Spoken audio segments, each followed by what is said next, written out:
On this episode, we consider whether the Baltic clubs and leagues that comprise of those clubs can catch up to the German Bundesliga. Do you want your club collaborating more with music, fashion, fitness? Would you like to see more digitalization of what's going on? We discuss it all on the Baltic Football Podcast.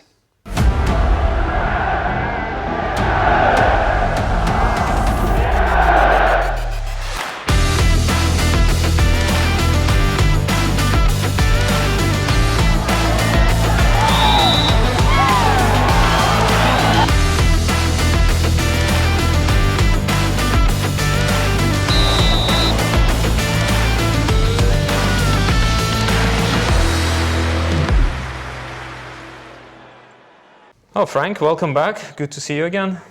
It's great to be back. We've been watching Pitchside. Have you been following Pitchside, the podcast? I have, because I'm the one editing and releasing it. Really great job. I'm getting some good insights from football right now. Pitchside is another one of our segments delivered by two of our colleagues, Harry Brown, who is a journalist with BalticFootballNews.com, and Anthony McMullen, who is former goalkeeping coach for Auda, Valmiera and Virsliga FC in Cambodia. It's probably the fastest way to get all the Baltic football news in the space of 30 minutes. Yeah, they're doing a good job. So if you've not checked it out, please do. But today we have a different topic on our agenda, and we're going to consider, is it possible for Baltic leagues to catch up to Bundesliga? Well, everything's possible in an era of the World Wide Web and beyond, an AI and a global audience. Oh, come on, though. I thought you'd say everything's possible in fairy tales, which probably would be closer to the truth. But I mean, maybe let's qualify this statement a little bit. It's probably safe to say it's not possible in terms of finance, or in terms of fans, or in terms of player base, or in terms of league size, or in terms of global awareness. Shall I keep going? Okay, so if you take one of the world's biggest influencers, Speed or KSI, for example, he rocked up to the Baltics and so on. Yes, the kid. So they accumulate millions and millions of followers. Millions, to the point that the guy turns up in Riga and Vilnius and crowds of people flock to where the man was. Okay, your point? My point is that in a global audience era, it is possible for anyone to build an audience up to the millions. Interesting. I think in theory that is true. In practice, I can't say I agree. And here's why. And so let's just dive straight into it. Okay. Mr. Speed. Yeah. I assume he's not. His honorific is nothing besides that, right? So Mr. Speed, or apologies if you're a baron or a doctor or whoever you may be. Would you say here that this audience is his? So he's extremely good at FIFA. He's a musician to a certain extent, and he's an entertainer. Okay, but would you say that the people who showed up here are his audience? Well, when he turned up to Riga, the Meta youth teams were all running around in the city centre, for example. His audiences are very relevant to football audiences because Speed is a football oriented. He's quite football orientated. Mr. Marr, please answer the question. What was the question? Is this audience his? My point is that any club can build an audience to a similar scale of do you think this audience belongs to him, as it were? Just as much as the audience that flock to Baltic Football News. Genuinely a yes or no question. And it sounds like a no. Yes. Really? Yeah. Well, I hate to disappoint you, but it's likely no, because these audience, at least to the far that, as far as I understand, Mr. Speed's commercial model, are algorithmically mediated through the platforms where he is this superstar status person. Okay. These being TikTok, Twitch, I guess. Let's go, yeah, fine. Right, and But we by can go on being to KSI, algorithmically... KSI, Jake Paul and so on, who create products that sell well. I hope we won't, because I have no idea who these But people are. and we don't want to drift away from football as well. Point is, the influencers that you mention, they make their name and build their audiences through mediation of various platforms, such as Instagram, such as Facebook, Twitter, TikTok, whatever else. Yeah, right? whereas football... And those platforms decide which content gets promoted and which doesn't. Therefore, the audience might well be yours or might not, but you will not know for sure unless you try to convert it or try to reclaim ownership of it. So what then becomes irrelevant to football here, right? There is no TikTok for football. There's no... okay, so there is a social media platform for any person operating in football. Whether it's a player such as Cristiano Ronaldo who's got, 80 million whatever followers. Yeah, but it's so still general social media platform, just you have a football player on it. But there isn't such a thing just for football. So you do not have this algorithmic surface where all the football stuff can get interconnected. It's just not there. Football exists through matchday attendance, through people participating in a culture or in a sense of collective identity as football fans or supporters of one club and not another. So there isn't a thing like that in football. Okay, so this goes down to... this basically goes down to who are the audiences in football and who are the audiences online. And they, in theory, should be the same. Doing social media posts or doing any kind of YouTube video, it's a discipline, it's a consistency. And these people, these influencers have grown audiences through disciplined, consistent posting, obviously following the science of how to get audiences as well. And we're going back to, can the Baltic leagues become as big as the Bundesliga?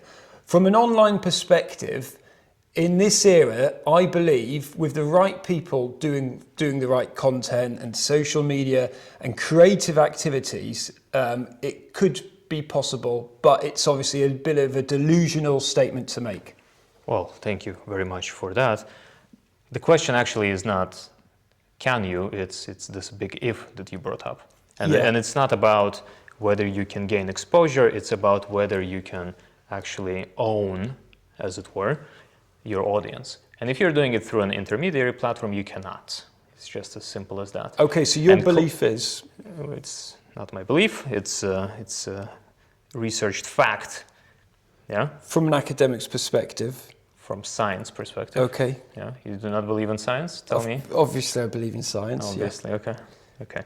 So, because there isn't like a TikTok for football or something along those lines. Yes. That people like Mr. Speed and you mentioned use to build audiences that they then operationalize and act on. Yeah.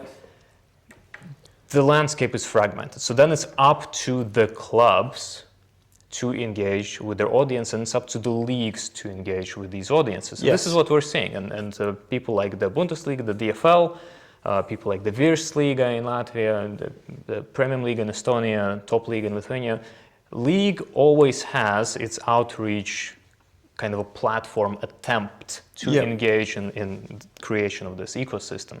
That's what's going on. They're trying to create this mini TikTok for fans so that they can also own these audiences. And own means in this context that people can do what you ask them to do, not just consume and like and do nothing. No, obviously not. So the point of some kind of social media platform is to feed. It connects fans with the clubs. It connects fans or online users with the experience. And we can go on to some good examples here if you'd like to. So now that we're on the same page, this is where the Bundesliga comes in. Why we chose Bundesliga? It's not that we're particular fans of German football. I think, right? I'm not. I've watched St. Pauli. I've been to a couple of German games. Good fun. Yeah. Okay. Yeah. So no. I mean, the Bundesliga's all right, but Bayern Munich always win it every year, so it gets a bit boring. Name 10 players. Name 10 players in the Bundesliga. That are not Harry Kane. I was going to go on. Olisa, Vincent Kompany's a manager at Bayern Munich. I could name 10 players. So you named one. And not one of them is Karl Hein. So, yeah, okay, Karl Hein. Yeah, I did. Minus 10 points. Minus so 10. Point is, why we chose Bundesliga is because they are one of the success stories for this type of engagement. Going back to, pre-COVID days when they launched this whole new identity, the Bundesliga, I think it went something like how football should be or something along those lines. Their partnership with Amazon Web Services, which is what the internet runs on. Yes. And they have been steadily releasing engagement data. And they found that through their collaboration with Amazon Web Services, for example, developing the Bundesliga app, they managed to increase engagement by, I think it was like 17%. Yeah. People can get more information about the league, about players. This social identity aspect that I mentioned earlier, this is one of the ways how you can foster it, because football fans are football fans. And but that's what you call a data set. So social media provides data sets. No, data set is just numbers. This is engagement. Okay, so data sets of target audiences and so on. So here's the difference. Yeah. Would you rather have 100 likes? We don't want to go too technical into this now. Would you rather have 100 likes on your post? No, that's not the point. Here's the alternative. Yeah. Or would you rather 2 guys show up at your stadium? I would like that some hype is created, whether it's a brand collaboration a collaboration with an influencer that triggers commercialization. 2 people in the stadium. 100 likes, 2 people in the stadium. Obviously, people in the stadium. Yeah, and this is what we're talking about. But a lot of marketing, a lot of social media kind of effort is put into likes. But clubs don't benefit from likes. That's not necessarily true. Okay, I get your point. From people in the stadium. I get your point that you believe that social media is a sound box and it doesn't trigger reactions that generate commercialization. Not automatically. Okay, and that's what Bundesliga believes as well. But yeah, I don't believe social media is the answer to everything. I believe things like digital brand collaborations are important.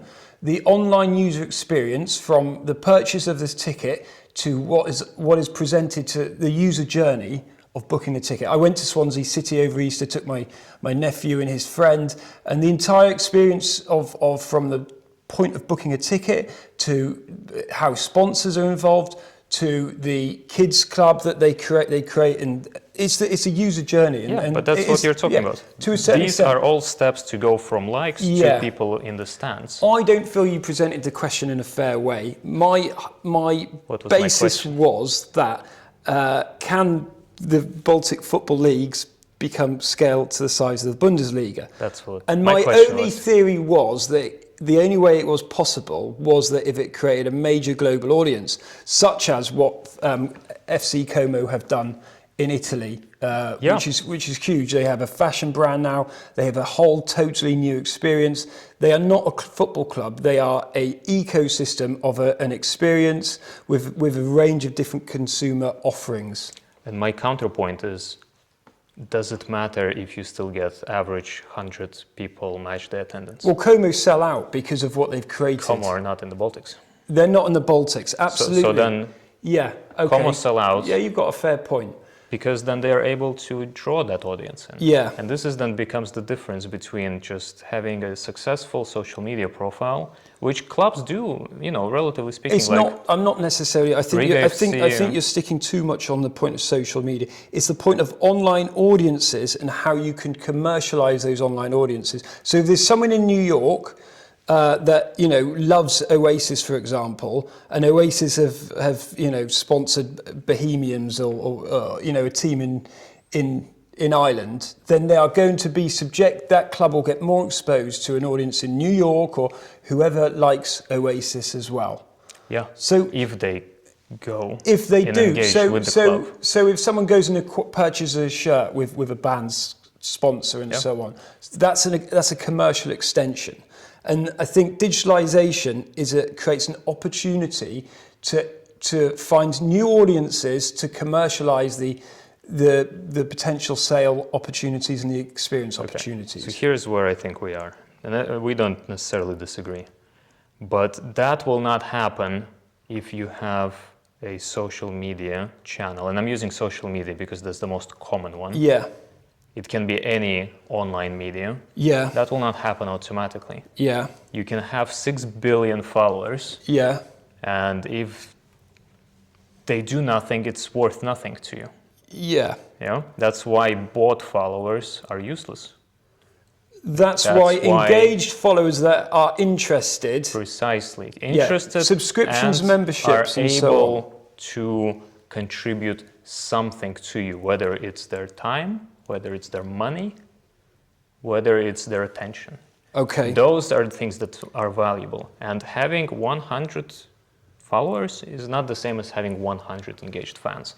And this is where the big challenge becomes for clubs in the Baltics or the leagues in the Baltics, that challenge that people like Bundesliga have been reasonably successfully addressing, converting the audience, as it were, into engaged followers and ideally fans. Yeah, engaged followers. So how are they getting these engaged followers? Yeah. And these are the steps that you described previously. Having a good user experience, having various information channels that are exclusive or limited to whatever platform you're trying to engage those people through, giving some other benefits like player interactions. I don't know, you have better background in these I things guess than I you're do. looking at, it's important to have a commercialization strategy, but also a fan brand experience strategy. So it's not overly commercial, but there's a whole experience. And this is why I said it's an ecosystem. If you look at the opportunities that media presents, whether it's Wrexham FC, major case study, TV series, Hollywood hype, and so on, or a little bit lower down the line, Dorking FC or hashtag FC. And I'm going back to the media like the social media and so on. But it's just as much now about creating a culture within that football club. Whether it's a collaboration with a fashion brand, whether it's a collaboration of a music brand, it's stretching that experience, and that's the opportunities that digitalization can create. But you might get more fans going to clubs if there is some kind of wider collaboration to create a cooler brand, to create something that a new generation want to be part of. Yeah, and I think in a large extent that's about awareness, and awareness is something that I think is missing for the clubs, for the fans, for the football in general here. It almost feels that a little bit, the public conversation and the public engagement with football is a little bit lacking or taboo in these countries. I agree. And I think that's why the problem is in the Baltics, there's a scarce of resources. There's only so many, humans you can use for certain things. So in terms of the staff within the football squad. Yeah. No, we're small countries. Come on, we need to make do with what we have. It's a difficult business model as well. So you have to work with what you've got, and whether that's having a local fan engagement strategy or a global fan engagement strategy. If there's a bit of a thought-out plan on the club experience and how you engage with locals and so on, it can go a lot further. Such as, if you create strategic partnerships, you naturally create more resources. What's the best strategic partnership you've seen in the Baltics? Football-wise? Yes. That's a good question.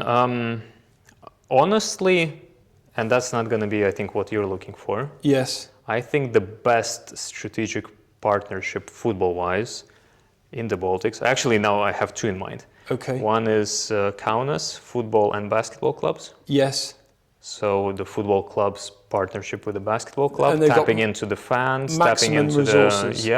So the attendance for Kaunas Žalgiris this year is off the freaking charts. Yeah, and that's a good point. So they are utilizing and the big their part of that is because they're tapping into this this Kaunas, identity, whether it's basketball or football, and that's fantastic. They've got a unique culture, a unique fan experience, and they're bringing that alive through two sports. Yeah. So that's one. It's an interesting one. So cross sports collaborations. Yeah. Plus, then you also in the back room you have operational experience because the basketball club is very, very successful, and you have done experience with logistics and booking travel and legal and all that kind of stuff that pretty easily can be applied in football just as well. Yeah. That's one. Second one... Transinvest with the logistics. They get all the delivery drivers watching the game. Oh, really? No, I don't know. I'm joking. I mean, there's at least 3 logistics clubs in the Baltics. And the Hegel-Butman as well. And Transinvest. They can get balls delivered quickly at the stadiums. I mean, if that's a critical thing to you, sure. Maybe deliver luggage to stadium. Yeah, if you want to sack a coach. From flight to stadium. Second one for me is Flora and Estonian Football Association. Okay, right. Okay, I think that's been tremendously successful. We'll leave that one. Okay, but look... I like it when Riga FC collaborate with music. I think that's good, but they haven't quite managed to get the fans into the music as much. Is it good? Well, I think... You ship over some artists? Ozol's the rapper, that was a nice experience. But look, how would you count that? It depends on the musician. Does it uptick match the attendance? It depends on the power of the musician as well. And the next days. And I don't think it does. But that's a poor thought out strategy. But that strategy is good, but implementation is bad. That means strategy is bad too. Yeah. Okay. But right? Right. So you have your local fans, you have your international fans, and we are doing also a lot to bring more attention to these 3 wonderful countries of ours internationally, and then we know because we help people to come here and experience football. And by the way, if you're in top Liga management, people are sick and tired of you guys not releasing your match day calendar all at once, and we get a ridiculous amount of emails asking, when are the summer fixtures going to be released? And we have to go they're waiting for European draws for some unfathomable reason. We may as well open an information office on behalf of Baltic Football. And because we get so many requests, travel, places to stay, how to get to games. Don't get in the way of me complaining to Lithuanians, okay? It's my birthright to do that. Okay. So how do you go from all this stuff we talked about to some kind of a model or situation where you used the word ecosystem previously? Yeah. Do you want to hear the technical definition of ecosystem? Okay, as long as it doesn't send me to sleep. It might. Well, in a sentence then to a 5-year-old, let's hear it. It's a community of interconnected, heterogeneous actors that are participating through complementary skills in delivery of common value, right? Yeah. So what that means is you have a bunch of different things working together to help deliver something valuable to, in this case, football fans. Yeah. This is a definition of ecosystem. This is what social media is so good at. This is what Football Manager is great at. A little, not great, but it's good fun. It's a game, right? Yeah. So there are many companies, and the one that we are in particular working with, Blocksport, who are very successful in sort of doing that for clubs through their apps. Kalju has an app, Levadia has an app with them, Virsliga has an app with them. I think these are the 3 major ones at the moment. And so what they're trying to do is they're trying to take this kind of fractured and fragmented body of fans, some of whom might be hardcore fans, some of whom might be curious, club curious, some of whom might just be there because someone they like or think is cool follows this club. So they're just there by association. And as the Virsliga app, which I absolutely love as well. I think it's great. And so to bring it together under one roof so that you as a club can engage with fans and give them these extra things that you mentioned, that, maybe competitions. Virsliga app has quizzes, some of which are better than others. Maybe access to special information. Is that because you're not doing very well on the quizzes? I actually did really well on a couple. Okay, carry on. Let's not the last one. Not the last one. I thought you were making excuses for your low score, but yep. What's your score? It's probably top 5, I expect. From the bottom, sure. Yeah. And so apps have become something of a way, following the German model, to do that. And there is a lot of good there, but I don't think it's all the way done the way it's not done. But football clubs can improve that by printing the app as part, providing the app download whenever a ticket's sold, putting up QR codes around the stadium. Like there are, it's up to the clubs to build their own data sets and their own audiences and so on. And the club can create enough different things, whether it's in the city, like Valmiera outside the theatre. There's always signs. There's always big signs about the basketball game and the football game. Like it depends on the engagement, the local community's engagement, and so on. But that's so what you mentioned is actually important. In Valmiera, there is a sign. Okay, if I am living in Valmiera and eating that horrid salad of theirs, why would Valmiera salad's delicious. Why would I download an app now mayonnaise. if there is a board? And this is a big challenge. As part of it, you need to get people to switch. Well, it's just how the posters work, and it's a bit of old school, advertising with the digital sort of engagement as well, from the point of the email to, send the email. This is the ticket. Right now, most like Virsliga, you buy tickets through third parties, for example. Like the club ticketing experience is overly reliant on third parties. And they're cutting. They either get an agreement with the ticketing company to improve their commercialization, or their fan engagement, or they take it in house. But I mean, that's one issue in the Baltics, the ticketing, for example. Ticketing is one example of many. For why would someone get a reason to download your app and have another app on their phone that already has a gazillion apps, just laying there collecting dust? Providing that reason, it then becomes the challenge. And I think one of the things that none of the clubs are doing now, and that also Blocksport is not providing, to the best of my knowledge, is a good enough reason for that. And here's the thing, right? So they frame these apps as platforms. Yes. Yeah. Well, they're not really platforms in a technical sense, because a platform... Oh, you're going too technical and... Listen, maybe you'll learn something. A platform is a multi-sided market. Yes. Yeah. What is the multi-sided aspect of a Levadia app, for example? It's you and Levadia. I mean, it's no different. It's equivalent to Instagram. It's someone going onto something it isn't, and because on Instagram there's other people. Yeah, there's other... Okay, so you're saying an app works when it's connected to other things. Yes, so that's the thing. You need that multi-sided aspect. Yeah. It's you and the club, obviously. And that's what the app is. It goes back to the point of having a decent ecosystem. Yeah. What's with the fans? Yeah. So platforms as such, and this idea of fan identity and being connected to other people like you to experience football together, it relies on something called network effects. Network effects, networking. And there are two types of network effects. Resources and partnerships. I'm talking specifically about network effects. Yeah, okay. There's two types. Yeah. There's indirect and direct. Yeah, direct network effect is if you have just more of the app. Yeah. Yes. Indirect means that you find the app more valuable because there's other stuff in there. These heterogeneous actors that complement each other. Yeah. And at the moment, there's not really. Virsliga is trying some that, they're sort of trying to plug their fantasy in there, and they'll do the on-demand television there. And you need to bring that stuff in. The quizzes for Virsliga, that's a good step, because you can see the rankings. Yeah. But you can't interact with those people. You might also want to look at what's going on, like Chinese apps, Weibo, WeChat, I'm not and the downloading any of that. ecosystem that exists within mainstream apps as well, and what can be created there. Yeah. But that's a whole different topic. It'd be great to hear from our audiences what they think the best club experiences are digitally, and also which clubs you generally find, like what do you find, who do you find the best digitally? Let us know and share your thoughts in comments.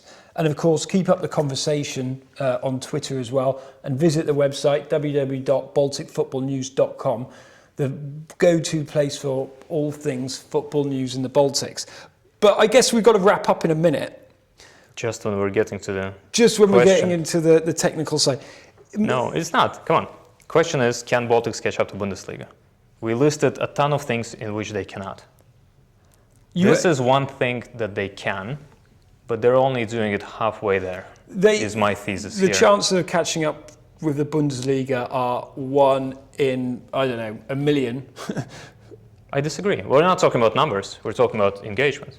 Okay. If you scale it down, why not? So I believe that in terms of the economic aspects, no, they'll never get to the financial might of the Bundesliga. We already established that. Yeah, online audiences, I believe that there are possibilities where clubs are savvy and strategic enough to work with strategic partners, influencers, other ecosystems, and think a little bit outside the box. And that, these clubs are like the fitness aspects, like these clubs are dealing with the fitness industry. But then you need to bring other people in there as well. There's so many multi-industries that can be It's not just together. that you log in and you have a coupon app. Yeah. You need to bring someone else in there. And this is at the moment what's missing. And if they manage to integrate that, have like a mini Kalju social network thing within the app, have a mini Virsliga social network thing within the app, and you have the leaderboard of quiz people and you can actually interact with them, not just see, that's a good start. Yeah. But that's it. That's not enough. Yeah. You need that extra step to create this ecosystem that you've been throwing around. And that includes... And that is not there at the moment. More media, more online visual experiences, more content. More people. You just need people. Collaborations. Football is enjoyable not because you go yeah. to a stadium and you have a gazillion banners around you. It's enjoyable because there's people there who enjoy it with you. I watched a film about Richard Burton, a Welsh actor, who played. You know Richard Burton. It sounds familiar, but Anyway, that might be a different Burton that I know. He's married to Elizabeth Taylor, on and off. Okay, your point being? He would go into the Welsh valleys and just constantly make a noise. Oh, that's whom I heard. It was a BBC when we'd go to Elan Valley. Oh, right, yeah, probably, yeah. No, he's... All right. Let's talk about football. Let's talk about football. Let's talk about football.